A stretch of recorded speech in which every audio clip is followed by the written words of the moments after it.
Hello दोस्तों, skill up classes में आपका फिर से स्वागत है। और आज हम 2D और 3D का मिक्स में टॉपिक लेके चल रहे हैं। और हमारा जो टॉपिक चल रहा है उसके हम MCQ मल्टीपल चॉइस क्वेश्चन ले रहे हैं, जिसके अंदर हम मेथड का कम से कम यूज कर रहे हैं। जितना हो सके पेपर के अंदर हम समय बचा रहे हैं। तो आप देखिए कैसे बचाएंगे हम समय। यदि किसी रेखा के अक्षों के बीच के अंतःखंड को बिंदु 3, -4 2:3 के अनुपात में विभाजित करता है तो उस रेखा का समीकरण क्या होगा। वैसे तो इसका मेथड लगाएंगे तो काफी समय लग जाएगा हमें। हम कुछ ट्रिक लगा रहे हैं, देखिएगा। ये कह रहा है कि ये बिंदु उस रेखा से गुजर रहा है, जो रेखा 2:3 के अनुपात में विभाजित करता है, ये वाला बिंदु। तो उस मतलब ये रेखा है, यहां एक 2, -4 ये बिंदु 2:3 के अनुपात में विभाजित कर रहा है। तो ये बिंदु इस रेखा के अंदर से तो गुजरेगा ही गुजरेगा। तो हम क्यों ना देखते हैं एक बार, अगर गुजर जाता है तो आंसर सही है। देखते हैं क्या है। यहां पर हमने रखा 3, तो ये हो गया 6, और यहां हो गया -12 और +1। ये तो होने वाला नहीं है आंसर, ये तो कट गया। अगला देखिए 3x - 4y, यहां रखते हैं 3 और 9, और ये हो गया प्लस। जब प्लस बनेगा तो ये तो 0 होगा ही नहीं। इधर आइए, यहां पर भी 0 हो जाएगा। देखिए 3 to the 6 मतलब 6, और ये प्लस का क्या हो गया 12। 6 और 12 18, जो कि 5 के इक्वल नहीं है। ये आंसर वैसे ही सही है। फिर भी देख लेते हैं। आइए, यहां हमने रखा 6 और माइनस की जगह प्लस हो गया 4। 6 और 4 कितना हो गया 10, तो ये हमारा आंसर आ गया। देखो डायरेक्ट आंसर आ गया। हमने जैसे ही पॉइंट को इसके अंदर रखा, ऑप्शंस के अंदर, सीधा टिक लगा दिया। अगले क्वेश्चन में आइए।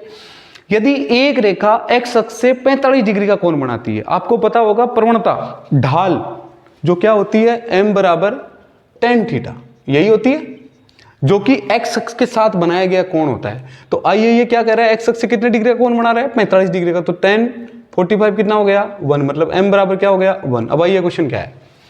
यदि एक रेखा x अक्ष से 45 डिग्री का कोण बनाती है तथा मूल बिंदु से √2 दूरी पर हो, मूल बिंदु से उसकी दूरी कितनी है √2, तो उसका समीकरण क्या होगा। तो भाई ढाल चेक कर सकते हैं हम एक बार, क्योंकि उस समीकरण की जो ढाल है वो इसके बराबर ही तो आएगी। आइए, तो x + √2y। अच्छा, ढाल का फॉर्मूला क्या होता है, ढाल होता है -x का गुणांक अपॉन y का गुणांक। तो -x का गुणांक 1 है और y का गुणांक √2, तो 1/√2 आएगी, -1/√2। ये तो हो ही नहीं सकता, ये भी नहीं हो सकता, क्योंकि रूट में ढाल नहीं है हमारे पास। ढाल क्या आ रही है 1 आ रही है। हाँ, यहां पर 1 हो गई। देखो यहां पर आ रहा है x का गुणांक करेंगे -1, तो वो +1 होगा, मतलब वहां से 1 आ रहा है और यहां से भी 1 आ रहा है। मतलब ये दोनों ऑप्शन हो सकते हैं। तो अब क्या करेंगे, अब ये कह रहा है तथा मूल बिंदु से √2 दूरी पर हो। तो आपको दूरी का फॉर्मूला तो पता होगा।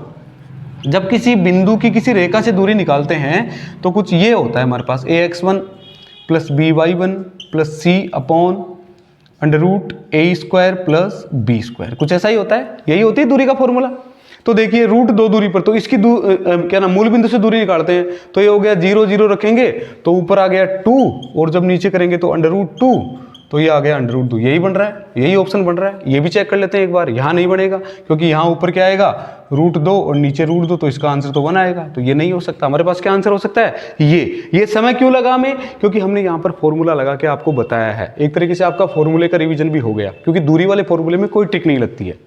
हमने यहाँ पर ऑप्शंस तो काट दिए थे, हो सकता है आपका तीसरा ऑप्शन भी कट जाता। जैसे ऊपर तीनों ऑप्शन कट गए, अगर तीसरा कट जाता, अगर मान लो आपको इसके बाद अगर दूरी का फॉर्मूला नहीं भी आ रहा है, तो भाई साहब जैसे ऑप्शन हम लगाते हैं ना कि बालाजी महाराज का नाम लेके, भाई मेरा तो लकी नंबर कौन सा है, 3rd ऑप्शन है, तो 3rd लगा दिया है, लकी नंबर 4। फिर उसको उसका 50% ऑप्शंस पे आ गए हम, तो फिर उसका लकी नंबर अगर काम कर जाता है तो ठीक है, नहीं करता है तो फिर उसका लक मानो। फिर आगे आइए, अगला देखिए। अगला क्या है, यदि 0 0 -2, 1 तथा 5, 2 एक त्रिभुज के शीर्ष है, तो इसके केंद्रक से गुजरने वाली तथा x - y = 7 के समांतर रेखा का समीकरण। एक शब्द आ रहा है x - y रेखा के समांतर, तो चेक करते हैं। देखें x - y, x - y, x - y, इसका मतलब ये तो ट्रिक फेल हो गई। चलो और देखते हैं क्या है। ये कह रहा है कि इसके, ये त्रिभुज के शीर्ष है, तो इसके क्या है केंद्रक, तो इसका केंद्रक निकाल लो। 0 + अच्छा, केंद्र का फॉर्मूला तो पता होगा, x = x1 + x2 + x3/3। तीनों x के निर्देशांक ऐड करते हैं, उसमें 3 का डिवाइड करते हैं, वैसे ही y वाला करते हैं। तो आइए 0 प्लस ये माइनस का 2 आ जाएगा, ये तो आ जाएगा 3 में करेंगे 1, तो ये तो x का तो 1 आ गया, और 2 + 1 ये कितना हो गया 3 में भी 3 का डिवाइड करेंगे, तो ये इसका केंद्रक आ गया। इस केंद्रक को गुजारो, देखें इस केंद्रक को गुजारो। ये क्या कह रहा है, यदि ये त्रिभुज के शीर्ष हो तो इसके केंद्रक से गुजरने वाली रेखा, तो यहां गुजारो। 1 1 यहां रखा, ये तो आ ही नहीं सकता क्योंकि 1 - 1 5 थोड़ी होता है। 1 - 1 ये हो सकता है भाई साहब, 1 - 1 ये भी नहीं हो सकता। तो आ गया ना, ये ट्रिक लग गई ना, इनमें से कोई नहीं क्यों आएगा, आंसर आ गया हमारे पास, यही आंसर होगा। x - y इक्वल क्या हो गया, 0 हो गया, हमने निकाला है। आइए, रेखाओं x² - y² इक्वल 0 और x बराबर 1 से निर्मित त्रिभुज का परिकेंद्र। परिकेंद्र क्या होता है, परिकेंद्र वो होता है जिसकी त्रिभुज के सभी शीर्षों से दूरी क्या होती है, बराबर होती है। ऐसा ये कोई वर्त बनाते हैं ना, तो ये यहां कोई केंद्र आएगा बीच में, तो ये दूरी और ये दूरी तीनों क्या होती हैं, बराबर होती है।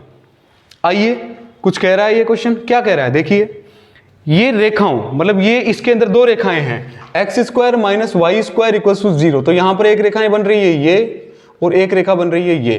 देखो ये बेसिक चीजें हैं, अगर आपको ये नहीं आएंगी तो आप क्वेश्चन नहीं कर पाओगे।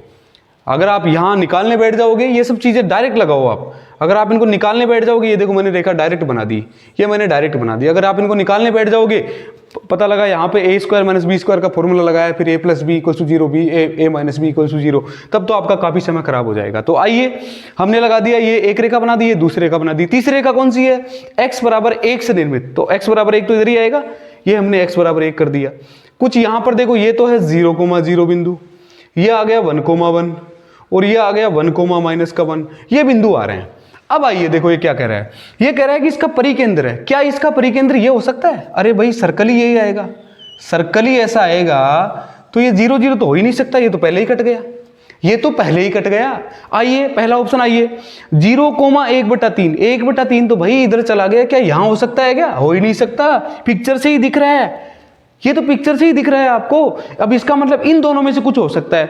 1/3 मतलब 1,3 कुछ यहां पर आएगा। एक बार पिक्चर से ऑब्जर्वेशन कीजिए, हमने कोई मेजरमेंट नहीं किया है, लेकिन पिक्चर से ऑब्जर्वेशन कीजिए, क्या यहां पर हो सकता है, नहीं, लेकिन यहां पर संभावना लग रही है। तो संभावना क्या लग रही है, यही तो होगा, ये भी तो कट गया, अपने आप पिक्चर से कट गया। आप खुद एडजस्ट कर सकते हो, इतने दिन हो गए आपको पिक्चर बनाते हुए, आपने परिकेंद्र, लंब केंद्र, बहिष केंद्र, अंत केंद्र ये सब पढ़ा भी होगा। अगर ये पिक्चर बनेगा तो लगभग यहाँ केंद्र आएगा, ये हमने एग्जैक्ट ही तो बनाया लगभग, ऑलमोस्ट वैसे ही आंसर आ गया हमारे पास 1,0। बाकी मेथड आप लगा सकते हो, चेक कर सकते हो, 1,0 से तीनों की डिस्टेंस आराम से चेक कर सकते हो आप।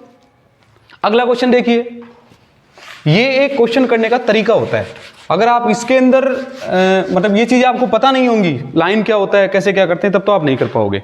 अगला क्वेश्चन देखिए, एक सरल रेखा 3x - y - 3 = 0 तथा 3x - y + 5 = 0 के समांतर है। ये दोनों ऑलरेडी समांतर है। 3x - y, देखो समांतर रेखाएं क्या होती हैं, ax + by + c = 0।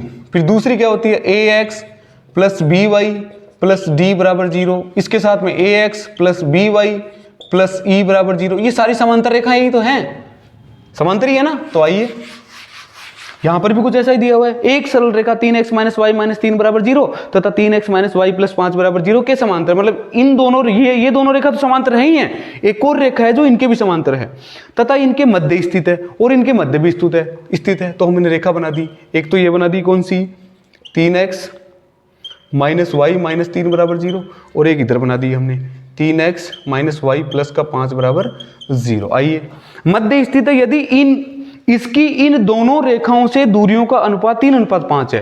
भाई बन रहा है 3:5, देखिए कैसे बन रहा है, यहां से पहले ये 0 पर आएगा और फिर किस पर जाएगा, 5 पर जाएगा, मतलब ये वाला 5 है और ये 3 है।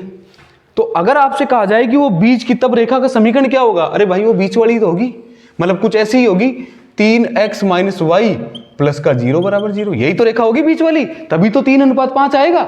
अरे तभी तो 3:5 आएगा, तो कौन सी रेखा है, ये भी नहीं है, ये भी नहीं है, क्योंकि यहाँ पर 2 है, यहाँ पर 1 है, ये लो सीधा ही आंसर आ गया। इनमें से कोई नहीं, कैसे आएगा, आ गया आंसर, अपने आप ही आ गया। अगर मान लो ये अनुपात आपके पास कुछ ऐसा होता, मैं कह देता कि 2 अनुपात और 1 मिनट, 1 अनुपात क्या हो जाता आपका 7 हो जाता, 1 अनुपात क्या हो जाता 7, तो फिर वो बीच वाली आती कुछ, क्योंकि फिर 1 हमें यहां छोड़ना पड़ता और जो ऊपर के 7 है वो यहां छोड़ने पड़ते, कुछ ऐसा करना पड़ता। अब तो आप समझ ही गए होंगे अनुपात निकालना। तो ये आपके क्या थे, ट्रिक के साथ में कुछ क्वेश्चन हमने करना सिखाया था, जिसमें आपका समय बच सकता है। अगर आप इसको थोड़ा सा लॉजिक लगा के देखेंगे तो आप आराम से कर सकते हो। बार बार जब प्रैक्टिस करोगे, बार बार क्वेश्चन ऐसे निकालोगे तो आप आराम से समय को बहुत कम लगा के, मतलब 1 मिनट में तो आराम से 2 से 3 क्वेश्चन कर सकते हो। हम तो 1 मिनट में 1 क्वेश्चन की सोच रहे हैं, अगर ऐसे लगाओगे तो 1 मिनट में आप 2 क्वेश्चन भी कर सकते हो। ऑलरेडी समय आपके लिए अगले किसी और टॉपिक